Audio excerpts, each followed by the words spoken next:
আমি সেই মেয়েটি। কলমে কবিতা সিংহ। আমি সেই মেয়েটি, সেই মেয়ে যার জন্মের সময় কোনো শাঁখ বাজেনি, জন্ম থেকেই যে জ্যোতিষীর ছকে বন্দি, যার লগ্ন রাশি রাহু কেতুর দিশা খোঁজা হয়েছে।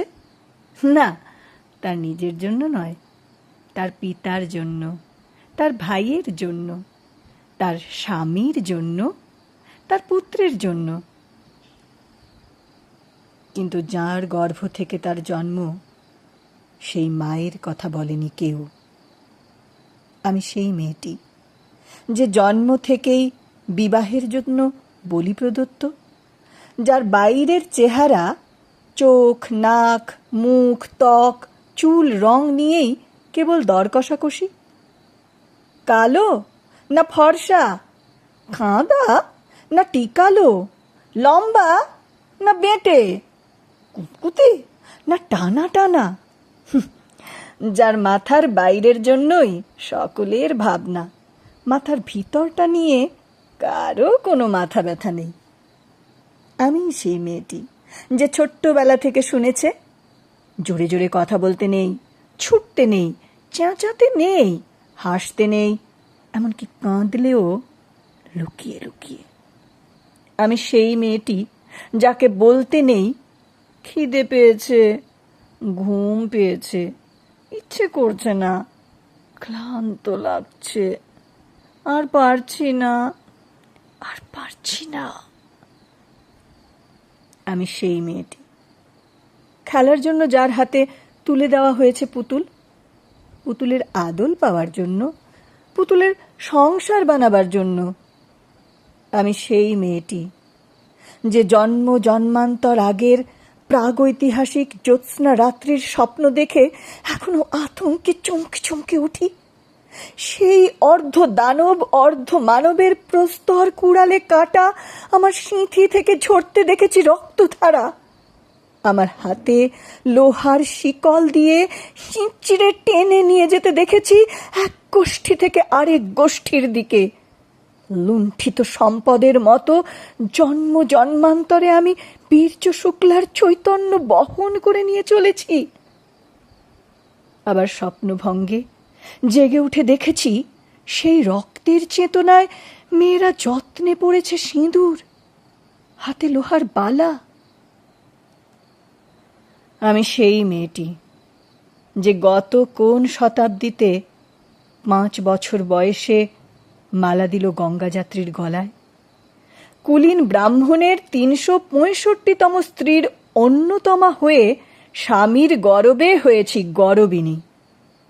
একাদশীর দিন অবুঝ দশমী বালিকা তৃষ্ণায় আটক ঘরের মাটি লেহন করতে করতে প্রাণ ত্যাগ করেছি। সন্তানের পর সন্তানের জন্ম দিতে দিতে রক্ত শূন্যতায় মুখ থুবড়ে পড়েছি সূতিকাগারে, চলে পুড়ে মরেছি সতী দাহে। আমার অসহায়ত্বের মধ্যে পুরুষের পৌরুষত্ব উঁত পেতে থাকে। আমি বুঝতে পারিনি যে চাকরির জায়গায় নিজের কাজের কুশলতা দেখাতে নেই। আমি বুঝতে পারিনি যে আমার প্রেমিককে তার প্রেমপত্রের ভুল বানানগুলো ধরিয়ে দেওয়াটাই আমার ভুল হয়েছিল। আমি বুঝতে পারিনি যে আমি যদি কবি হতে চাই, আমার বন্ধুরা বলবেন ওটা কবিতা হয়নি, পদ্য হয়েছে।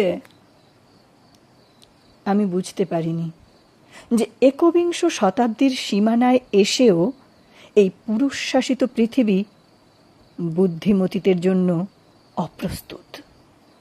এখনও বিদেশে প্রভাবশালিনীরা নির্বোধ সেজে ছেলেদের সঙ্গে ডেট করে, কারণ পুরুষেরা নিজেদের চেয়ে বেশি বুদ্ধির ধার কখনো সহ্য করে না।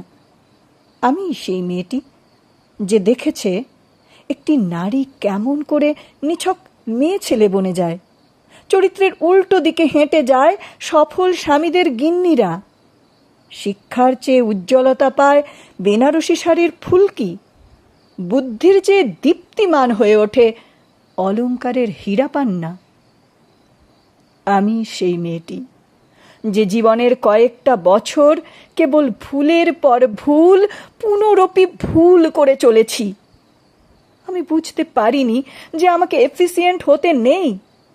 আমাকে আধো আধো গলায় বলতে হয়, আচ্ছা বলতে পারেন ঠিক কোন বাসটা বেথুন কলেজের দিকে যায়?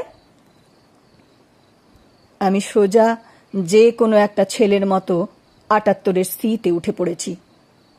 আমি বুঝতে পারিনি যে বাসে উঠে রড ধরে সোজা দাঁড়াতে পারলে লেডিস সিটের পুরুষেরা আমাকে কখনো জায়গা ছেড়ে দেবে না।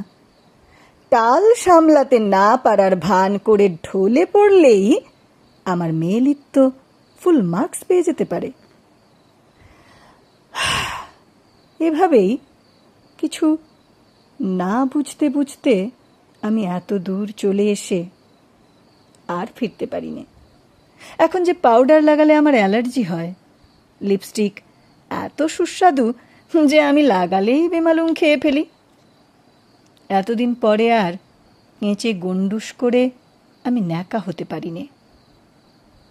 অন্ধকারের দিকে ফিরতে পারি না বলেই কি আমি অপমানের জ্বলন্ত কয়লার উপর দিয়ে হেঁটে যেতে চাই দুঃখের দিকে?